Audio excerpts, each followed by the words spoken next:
आकाश academy class आपका स्वागत करता है। यह वीडियो आपके लिए काफ़ी इम्पोर्टेंट है। ये कक्षा आपके लिए काफ़ी महत्वपूर्ण है। यहाँ पर हम लोग अध्याय 4 का अध्ययन करेंगे। अध्याय 3 तक एनसीईआरटी क्लास 6 का अध्ययन कर चुके हैं। यहाँ पर देख सकते हैं दो बॉयज़ हैं, पुराने भवन का संरक्षण की चर्चा कर रहे हैं। ये दोनों देखिए जसप्रीत हैं और एक दूसरी तरफ हरप्रीत हैं। अपने घर के आसपास की गली में क्रिकेट खेल रहे हैं थे। उन्होंने देखा कि कुछ लोग खंडर घर की तारीफ कर रहे थे, जिस गली के बच्चे को भूता घर कहते थे। एक ने कहा, इसकी वास्तुकला को देखो। ये इसके साथी खिलाड़ी जो खेल में रहे थे, उन्हें लग रहा था ये कोई भूता घर है, लेकिन यह तो प्राचीन अवशेष था। दोनों का फिगर देख सकते हैं आप।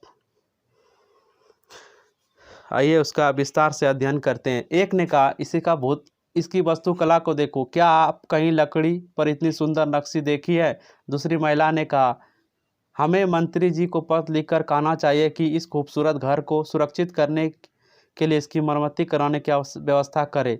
यह सब सुनकर जयपाल और हरप्रीत सोचने लगा कि इस पुराने खंडर के लोग का इतना लगाव क्यों हो सकता है। क्या वजह है जो लोग ऐसी बातें कर रहे हैं? यही से शुरू होती है हड़प्पा की कहानी, और प्रथम नगरीकरण हड़प्पा को ही कहा गया है।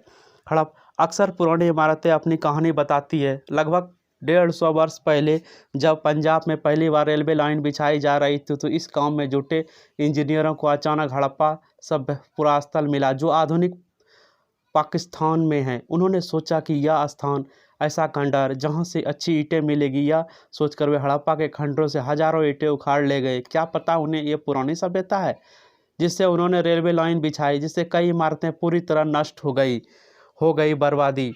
उन्होंने उसके बाद लगभग 80 साल बाद पुरातत्वविदों ने इन स्थल को ढूंढा और पता चला कि यह खंडर उपमहाद्वीप के सबसे पुराने शहरों में से एक है।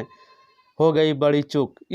चूंकि इस नगर को खोज सबसे पहले की गई थी, बाद में मिलने वाले इस तरह के सभी पुरास्थल जो इमारतों और चीज़ें मिली है, उसे हड़प्पा सभ्यता की इमारतें कहा गया। इन शहरों का निर्माण 4700 वर्ष पहले हुआ था। थी ना अद्भुत घटना, गवा दी ना लोगों ने महत्वपूर्ण ईंटें। सोचने वाली बात है स्टूडेंट। प्राय पुरानी इमारतों को तोड़कर उसकी जगह नए भवन बनाए जाते हैं। क्या तुम्हें लगता है कि पुरानी इमारतें सुरक्षित रखनी चाहिए? ये तो आसपास की बातें हैं। देखिए यहाँ पर एक अग्निकुंड भी मिला है कालीबंगन और लोथल में। इसका डिटेल से देखेंगे बाद में, पहले इसको पढ़ते हैं। नगरों के अवशेष की क्या विशेषता है? हमें जो ये नगर मिलते हैं, इनकी कुछ तो विशेषता रही होगी। उन विशेषताओं को गौर से देखने का प्रयास करें स्टूडेंट। यह आपकी तैयारी में बहुत ही महत्वपूर्ण है, चाहे आप किसी भी लेवल की तैयारी करें।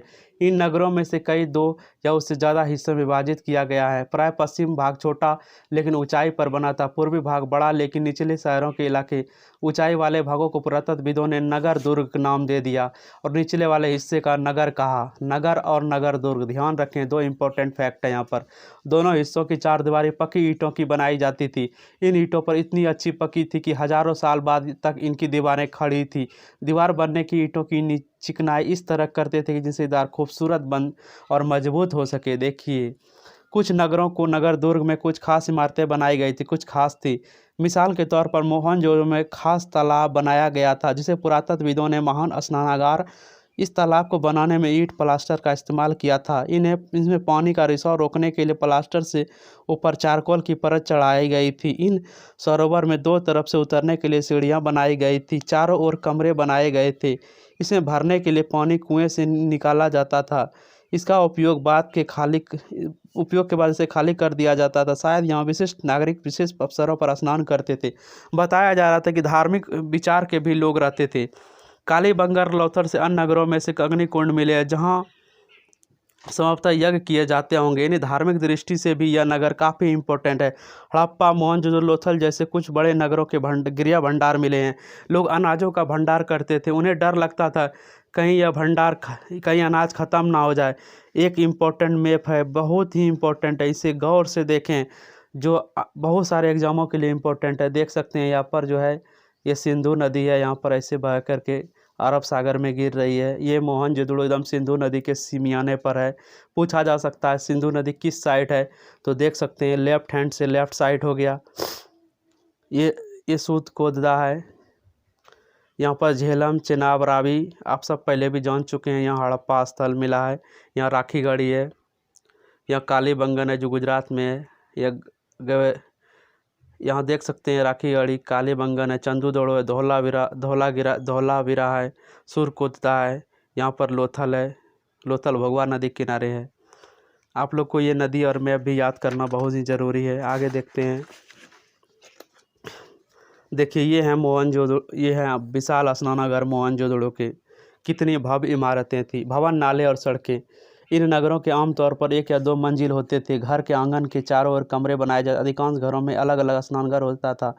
कुछ घरों में कुएं भी होते थे। देखिए स्टूडेंट, पढ़ने में थोड़ा बोरियत हो सकता है, लेकिन ध्यान से पढ़े, आपके लिए बहुत ही इम्पोर्टेंट है। क्योंकि जब तक आप गहराई से तैयारी नहीं करेंगे तो एग्ज़ाम के लिए आपको नहीं सजा संवर पाएंगे। नए नगरों में ढके हुए नाले थे, इन्हें सावधानी से सीधे लाइन बनाया जाता था। हर नाले में हल्की ढलान होती ताकि पानी आसानी से बह सके। अक्सर घरों की नालियों में सड़कों की नालियों से जोड़ दिया जाता था, जो बाद में बड़े नाले में मिल जाती थी। नाले के ढके होने के कारण जगह जगह पर मेन हॉल बनाए जाते। पूछा जाएगा आपसे, बहुत ही इंपॉर्टेंट है, ये मेन हॉल बनाए जाते थे, जिसके जरिए इनकी देखभाल सफाई की जाती थी। हर घर, नाले और सड़कों के निर्माण योजनाबद्ध तरीके से साथ। आज हम लोग स्मार्ट सिटी की बात करते हैं। स्मार्ट तो आज से 4700 वर्ष पहले भी हम लोग के पूर्वज हो चुके थे, बस उन्हें संजो कर संवार कर रखने की ज़रूरत है। देखिए नगरीय जीवन किस प्रकार था हड़प्पा में। पहला नगरीकरण का विस्तार यहीं से होता है। हड़प्पा के नगरों में बड़ी हलचल रहा करती होगी। यहाँ पर ऐसे लोग रहते होंगे जो नगरों की खास इमारतें बनाने की योजना में जुटे रहते थे। संभवतः यहाँ के शासक थे। बोलते यहाँ पर भी शासक होंगे। यह संभव है कि ये शासक लोगों को भेज कर दूर दूर से धातु, बहुमूल्य पत्थर और अन्य उपयोगी चीज़ें मंगवाते थे। यानी व्यापार भी चलता था। शायद शासक लोग खूबसूरत मकानों, मनकों और सोने चांदी के आभूषण जैसी कीमती चीज़ों का अपने पास रखते होंगे। इस नगरों में लिपिक भी होते थे। देखिए लिपिक भी था, जो मुहरों पर लिखते थे। शायद अन्य चीज़ों पर भी लिखते होंगे जो बच नहीं पाई। बोला कहीं ना कहीं ये नष्ट हो गया है, वो बच नहीं पाया है। इसके अलावा नगरों में शिल्पकार स्त्री पुरुष भी रहते थे, जो अपने घरों या किसी उद्योग स्थल, वही उद्योग स्थल जहाँ पर हथियार बनाए जाते थे, तरह तरह की चीज़ें बनाते थे। लोग लंबी यात्रा भी करते थे, वहाँ से उपयोगी वस्तुएं लाते थे। और साथ ही साथ दूर देशों की किस्से कहानियाँ, मिट्टी के बने कई खिलौनों से मिले हैं जिनसे बच्चे खेलते थे। जो कहानियाँ हम लोग नानी दादी से सुनते थे, उस तरह के बर्तन भी मिले हैं। देखिए किस प्रकार नगर नियोजन था। ये नाला है, मेन नाला, ये कुआं है, ये मोहनजोदड़ो से मिला हुआ है। देख सकते हैं आप, यहाँ पर लिखा हुआ भी है, लेकिन इसको विद्वान पढ़ नहीं पाए। इसमें जो लिखे गए हैं वो नहीं पढ़ पाए। देखिए ये खिलौने हैं, यहाँ पर कुछ लिखा हुआ मिला, ये नहीं पढ़ा गया, अब तक नहीं पढ़ा गया। अगर पढ़ा जाता तो अनसुलझा पहलू सुलझ जाते। अब चलते हैं, थोड़े शिल्प की चर्चा करते, किस प्रकार की उनकी शिल्पकारी थी, थोड़ा विस्तार से देखते हैं आज की शिल्पकला और पहले की शिल्पकला में किस प्रकार। आओ कुछ ऐसी चीज़ों के बारे में अध्ययन करें जो हड़प्पा के नगरों से प्राप्त हुई। पुरातत्वविदों ने जो चीज़ें वहाँ मिली उनमें अधिकतर पत्थर, तांबे, खास तांबे, कांसे, सोने, चांदी जैसी धातुओं की बनाई। देखिए एक बात याद रखिएगा, कहीं पर भी आपको लोहा नहीं मिलेगा। याद रखना कि हड़प्पा काल में लोहे का यूज नहीं होता। तांबे और कांस के औजार, हथियार, गहने बर्तन बनाए जाते। सोने और चांदी के गहने बर्तन बनाए जाते थे। यहाँ मिली सबसे आकर्षक वस्तु मनके, बाट और फलक है। 3 चीज़ याद रखिएगा, मनके, बाट और फलक। हड़प्पा सभ्यता के लोग पत्थर की मुहारें बनाते थे। ये आयताकार होते थे। किस प्रकार की मुहारें बनाते थे? या आयताकार, याद रखिएगा, आयताकार मुहारों का निर्माण होता था। सामान्यतः जानवरों के चित्र मिलते हैं। हड़प्पा सभ्यता के लोग काले रंग के डिजाइन की खूबसूरत लाल मिट्टी के बर्तन बनाते। देखिए यूपीएससी का ये क्वेश्चन है, काले रंग, रंग क्या है? ब्लैक, ठीक। मिट्टी का बर्तन कैसा है? लाल मिट्टी का बर्तन। याद रखिएगा, काले रंग से लाल मिट्टी के बर्तन, रंग काला है, लाल मिट्टी के बर्तन पर कढ़ाई की जाती थी। बहुत सारे एग्जाम में ये क्वेश्चन पूछा गया है।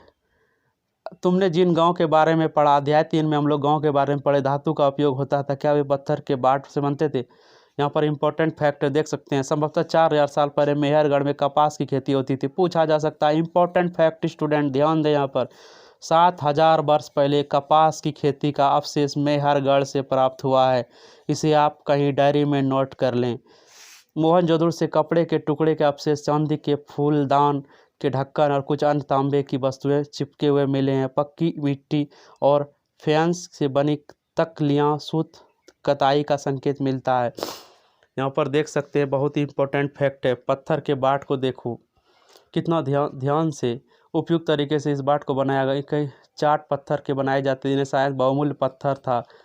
यहाँ पर एक बाट का चर्चा हो रहा है। मध्य में यहाँ पर जो बीच में देख रहे हैं आप, एक कार्निलिया है, पत्थर से बनाया गया, तराश कर बनाया गया, बहुत ही इंपॉर्टेंट फैक्ट है। नीचे कढ़ाई का भी कुछ अवशेष मिला है, देखिए सोने चांदी का बर्तन है। आगे देखते हैं स्टूडेंट, जो इम्पोर्टेंट है हमारे लिए एग्जाम की दृष्टि से, किसी भी एग्जाम की तैयारी कर रहे हैं। इनमें अधिकांश वस्तुओं का नाम विशेषज्ञ ही क्या करते थे, कोई विशेषज्ञ करते थे, उसे कहते जो किसी खास चीज़ को बनाने के लिए खास प्रशिक्षण लेते, जैसे पत्थर तराशना, मनके चमकाना, मिट्टी के मोहरों पर पच्चीकारी करना। पच्चीकारी आज भी चलता है हम लोग के समाज में। मूर्ति का चेहरा कितना आकर्षक ढंग से बनाया जाता है, उसकी दाढ़ी कितनी अच्छी तरह तराशी गई थी, या किसी विशेष मूर्तिकार का ही काम करता। हर व्यक्ति विशेष नहीं हो सकता। हमें पता नहीं कि क्या सिर्फ पुरुष ही ऐसे काम में प्रशिक्षण हासिल करते थे या फिर केवल महिलाएं, कुछ शायद महिलाएं कुछ पुरुष, अभी भी डिफरेंट पता नहीं चला है ये लोग कार्य कौन करते थे। यहाँ पर एक देखिए, कहते हैं ना फेयांस है, पत्थर और शंख प्राकृतिक तौर पर पाए जाते थे, लेकिन फेयांस को कृत्रिम रूप से तैयार किया जाता। बालू या स्फटिक पत्थरों को के चूर्ण को गोंद में मिलाकर उससे वस्तुएं बनाई जाती थी, काफ़ी चमकदार होती थी। उसके बाद उन वस्तुओं को एक चिकनी परत चढ़ाई जाती। चिकनी परत के रंग प्राय नीले एवं हल्के समुद्री हरे होते थे। फेंस मन के चूड़ियाँ, बाले एवं छोटी बर्तन बनाए जाते। इसका चित्र दिया हुआ यहाँ पर। कच्चे माल की खोज में देखिए, नए नए जगह जाने का प्रयास यहाँ पर होगा। कच्चे माल उन पदार्थों को कहते हैं जो या तो प्राकृतिक रूप से मिलते हैं या फिर किसान या पशुपालक उनका उत्पादन करते हैं, जैसा लकड़ी, धातुओं के अयस्क प्राकृतिक रूप से उपलब्ध कच्चे माल हैं। इनमें फिर कई तरह की चीज़ें बनाई जाती थी। मिसाल के तौर पर किसान द्वारा पैदा किए गए कपास को कच्चा माल कहते हैं, जिसके बाद कताई बुनाई करके कपड़ा तैयार किया जाता है। हड़प्पा के लोगों ने कई चीज़ें वहाँ मिली हैं, जैसे कि तांबा, लोहा, सोना, चांदी, बहुमूल्य पत्थरों जैसे बहुमूल्य दूर दूर से आए थे। ये लोहा जो है ये अभी कन्फ्यूज़न में है, इसे आप कन्फ्यूज़न में ही रखें। लोहा कहीं कहीं मिला है, पूरे हड़प्पा में नहीं मिला है। देखिए यहाँ पर एक गाड़ी मिला है, खिलौना गाड़ी है जो चित्र में मिला है, देख सकते हैं आप, काफ़ी इम्पोर्टेंट है। हड़प्पाई लोग तांबे आयात संभवतः राजस्थान से करते थे, याद रखिएगा। हड़प्पाई लोग तांबे का राजस्थान से करते। यहाँ के पश्चिम एशियाई देश ओमान भी से भी तांबा का आयात, ओमान भी तांबा देता था। आर्मेनिया ओमान का युद्ध जो चल रहा था बीच में। कांसा बनाने के लिए तांबे के साथ मिलाई जाने वाली वस्तु टीन का भी आयात आधुनिक ईरान से। टीन कौन देगा, ईरान देता था टीन, याद रखिएगा, टीन ईरान से। अफगानिस्तान से भी क्या जाता, सोने का आयात कर्नाटक से, बहुमूल्य आयात गुजरात, ईरान, अफगानिस्तान से भी गए। बहुत सारे पत्थर जो है वो ईरान से मिलते थे। यहाँ तक कि ताजमहल को बनाने के लिए भी बहुत सारे पत्थर को ईरान से लाया गया था। यह भी इम्पोर्टेंट फैक्ट है। नगरों में रहने वाले लोग के लिए भोजन, अब लोग किस प्रकार के भोजन करते, लोग नगरों के अलावा गांव में भी रहते थे, वे अनाज उगाते थे, जानवर पालते थे, किसान और चराए। शहरों में रहने वाले शासकों और दौलतकार खाने के लिए सामान देते थे, मतलब गांव से सामान आता था शहर की ओर। पौधे के अवशेष से पता चलता है हड़प्पाई लोग गेहूँ, जौ, दाल, मटर, धान, तिल, सरसों उगाते थे। जमीन की खुदाई के लिए हल का प्रयोग एक नई बात थी। हड़प्पा काल में हल तो नहीं बना था क्योंकि वे प्राय लकड़ी के बनाए जाते थे, लेकिन हल के आकार के खिलौने मिले हैं। इस क्षेत्र में बारिश कम होती थी, इसलिए सिंचाई के लिए लोग कुछ तरीके अपनाए होंगे। संभवतः पानी का संचय किया होगा, ज़रूरत पड़ने पर उसने फसल की सिंचाई की जाती होगी। हड़प्पाई लोग गाय, भैंस, भेड़, बकरी पालते थे। बस्तियों के आसपास तालाब और चारगाह होते थे, लेकिन सूखे महीने में मवेशियों के झुंड को चारा पानी की तलाश में दूर दूर हो जाते थे, मतलब उसकी लंबी यात्राएं भी चलती थी। ले जाया तो वे बेर जैसे फलों को इकट्ठा करते थे, मछलियां पकड़ते थे, हिरन जैसे जानवरों का शिकार करते थे। गुजरात में हड़प्पा काल नगर का सूक्ष्म निरीक्षण।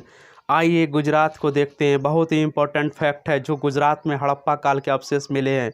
कच्छ के इलाकों में खादिर बेत के किनारे धौलावीरा नगर बसा है। बहुत ही विशाल नगर है ये, राखीगढ़ी के बाद यह दूसरा विशाल नगर है। वहाँ साफ पानी मिलता है और उपजाऊ ज़मीन, जहाँ हड़प्पा के कई नगर दो भागों में बंटे। पूछा जा सकता है धौलावीरा कितने भागों में बटे थे, दो भागों में बटे थे। पूछा जा सकता है 2 भागों में बटा नगर कौन था, धौलावीरा। धौलावीरा नगर की चर्चा को डिटेल से देखते। धौलावीरा नगर 3 भागों में बटा था। आरंभिक जो धौलावीरा नगर आरंभ में थे 2 भाग में, और उसके आगे वाला भाग जो है 3 भागों में बटा था। इसमें हर किसी में 4 पत्थर की छोटी ऊंची दीवार बनाई जाती थी। जो ऊंचाई वाला भाग था वो 2 भाग में था और बाकी जो नगर थे वो 3 भाग में बटा था। इसके अंदर जाने पर बड़े बड़े प्रवेश द्वार थे। इन नगरों में एक खुला मैदान भी था जहाँ सार्वजनिक कार्यक्रम आयोजित किए जाते थे। यहाँ मिले अवशेषों में हड़प्पाई लिपि के बड़े बड़े अक्षरों को पत्थर में खुदा पाया गया। इन अभिलेखों को संभवतः लकड़ी में जड़ा गया था। एक और अनोखा अवशेष है, क्योंकि आमतौर पर हड़प्पा के लेख मुहरें जैसी छोटी वस्तुओं पर पाए जाते। देखिए, पूछा जा सकता है, एक फैक्ट है यहाँ पर,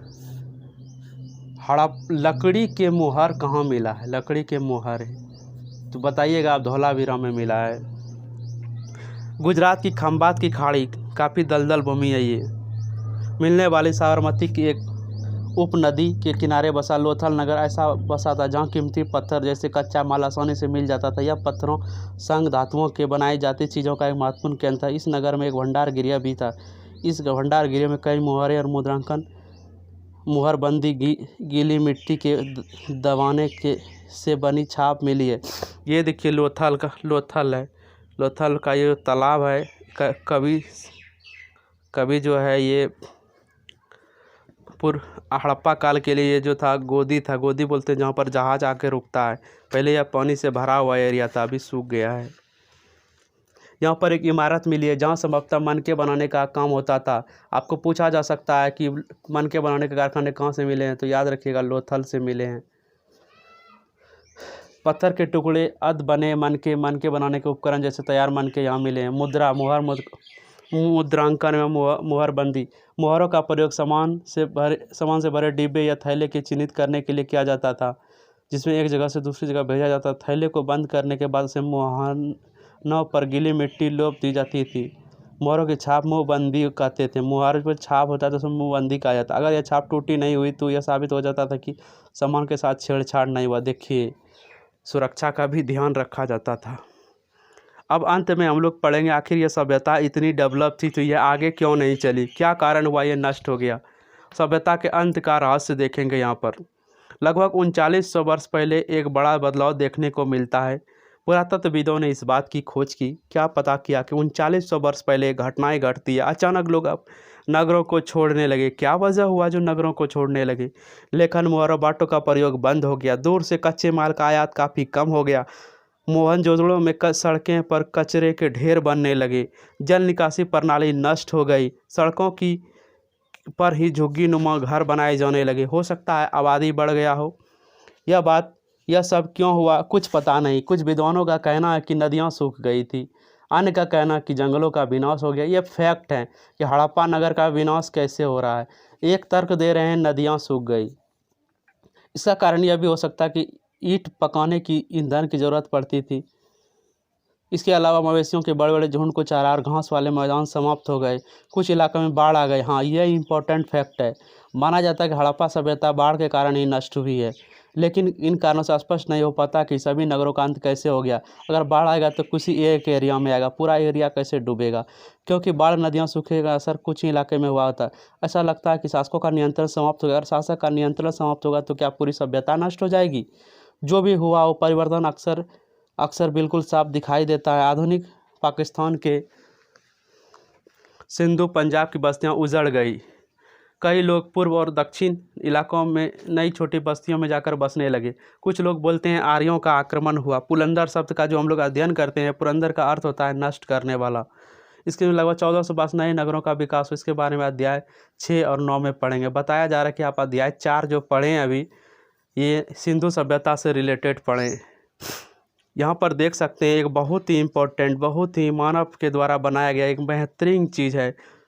कहता है कि एटलस में आप इसको ढूंढिए। आसपास के इलाके छोड़कर मिस्र के अधिकांश भाग में रेगिस्तान था। ठीक, लगभग 5000 वर्ष पहले मिस्र के शासक ने अपने राजाओं में सोना, चांदी, हाथी दांत, लकड़ी, हीरे जवाहरात लाने के लिए अपनी सेनाएं दूर दूर भेजी। इन इलाकों में बड़े बड़े मकबरे बनवाए जिन्हें पिरामिड कहा जाता है। राजाओं के मरने पर उनके शवों को इन्हीं पिरामिडों के अंदर दफनाया जाता था। इन शवों को मम्मी कहा जाता है। इन शवों के साथ ही अनेक चीज़ें दफनाई जाती थी। इनमें खाद्यान्न, पेय, वस्त्र, गहने, वस्त्र, वाद्य यंत्र, हथियार और जानवर शामिल है। कभी कभी शव के साथ उनके सेवक और सेविकाओं को भी दफना दिया जाता है। दुनिया के इतिहास में शवों को दफनाने की परंपरा को देखते हुए मिस्र सबसे ज़्यादा धन दौलत खर्च करने वाले जगहों में था। देख सकते हैं पिरामिड, आज भी यह पिरामिड खड़ा है जो मानव की कला का एक अद्भुत नमूना है। स्टूडेंट यहाँ पर यह अध्याय समाप्त हो रहा है। यहाँ पर कुछ इम्पोर्टेंट है जिसे आपको होमवर्क के रूप में दिया जा रहा है। कमेंट बॉक्स में कमेंट करके इसका आंसर पिन करें। यह कक्षा आपको कैसी लगी ज़रूर सब्सक्राइब लाइक करें।